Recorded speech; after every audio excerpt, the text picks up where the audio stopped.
Ang ating topic ngayon ay tinatanong ni Carlo. Ang tanong niya ay, nasubukan mo na ba na umupo sa mukha ng iyong kasama at sumirit ka doon? So, yan yung pag-usapan for today's video. Interesado ka bang malaman kung ano ang kasagot? Please keep on watching para bago yan. Kung bago ka pa lang sa akin channel, please consider to like this video and subscribe my channel.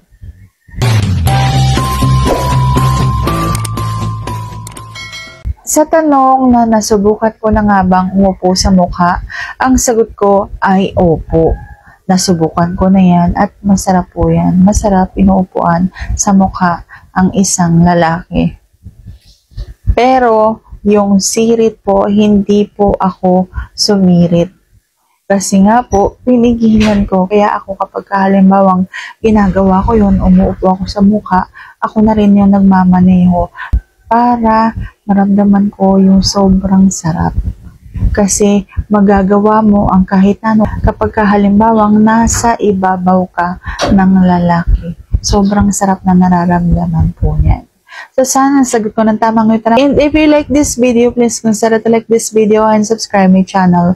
Thank you for watching. See you on my next vlog.